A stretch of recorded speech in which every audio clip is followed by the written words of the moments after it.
Shalom, bertemu kembali saudara dengan saya dalam acara Bina Iman, dan tema untuk hari ini adalah tunduk kepada otoritas.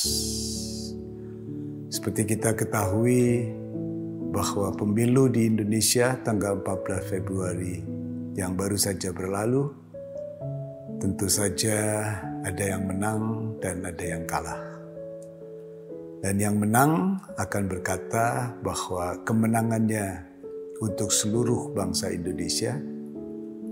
Dan ada pesan dari pasangan yang menang mengatakan jangan sombong dan jangan takabur. Tetapi yang kalah juga mengatakan mereka tetap tegar dan mengatakan akan terus berjuang untuk bangsa dan negara sambil menunggu hasil keputusan resmi dari Komisi Pemilihan Umum atau KPU. Saudara, tentunya pasangan calon presiden yang menang akan membentuk pemerintahan dan semua rakyat Indonesia harus patuh kepada pemerintahan yang dibentuk. Demikian juga saya baca dalam Alkitab ada satu nasihat dari Rasul Paulus kepada jemaat di Roma dengan ilham Roh Kudus tentunya mengajar untuk jemaat tunduk, patuh dan taat kepada pemerintah sebagai otoritas dari suatu negara. Saudara, kita baca dalam Roma pasal 13 ayat yang pertama mengatakan tiap-tiap orang harus takluk atau harus tunduk atau harus taat kepada pemerintah yang di atasnya. Sebab tidak ada pemerintah yang tidak berasal dari Allah. Dan pemerintah-pemerintah yang ada ditetapkan oleh Allah. Nah, saudara, kalau kita baca ada kata harus, berarti gak ada pilihan. Ya. Semua harus taat, harus tunduk kepada pemerintah yang akan dibentuk. Kata harus artinya hupotasso, menempatkan diri di bawah, ya, atau subordinate artinya patuh, taat, dan juga tunduk. Saudara, saya membaca dalam Alkitab juga Tuhan Yesus mengajar kita untuk takluk, untuk tunduk, dan juga untuk taat kepada pemerintah yang punya kuasa, ya, atau power. Pada satu hari orang Farisi mau menjerat Tuhan Yesus. Kalau kita baca dalam Matius pasal 22 ayat 17 sampai 21 mengatakan orang Farisi, dia berkata, katakanlah kepada kami pendapatmu. Ya, pendapat Tuhan Yesus gimana?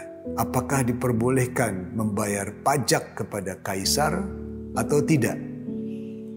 Kemudian Tuhan Yesus mengetahui kejahatan hati mereka itu, dan Tuhan Yesus berkata, mengapa kamu mencobai aku, hai orang-orang munafik?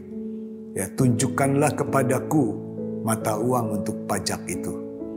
Nah, mereka membawa suatu dinar kepadanya. Ya, ini saya bawa juga mata uang Indonesia 500 rupiah. Ya, di sini ada tulisan 500 dan di belakangnya ada tulisan Republik Indonesia. Ya, artinya dibuat oleh pemerintah. Lalu Tuhan Yesus dia bertanya kepada mereka, gambar dan tulisan siapakah ini? Lalu jawab mereka, gambar dan tulisan kaisar.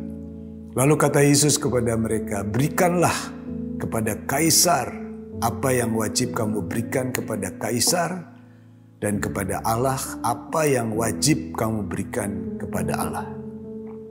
Nah, saudara, dari nasihat Tuhan Yesus atau dari nasihat firman Tuhan, maka Tuhan Yesus mengajar kepada kita sebagai orang percaya harus berusaha untuk tunduk dan harus taat.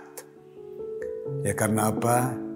Karena dengan ketaatan kita kita bisa mengamalkan kasih kita kepada bangsa dan negara, kasih kita kepada persaudaraan kepada bangsa dan negara, dan juga supaya negara kita bisa aman, damai, dan sejahtera.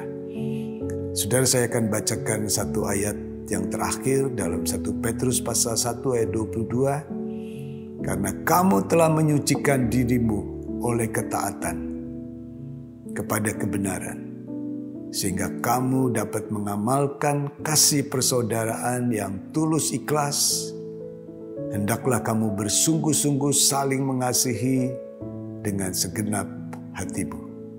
Jadi kita tahu dengan ketaatan kita bisa mengamalkan kasih persaudaraan.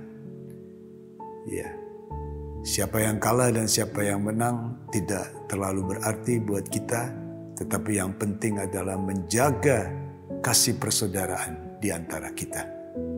Tuhan memberkati kita semua. Amin.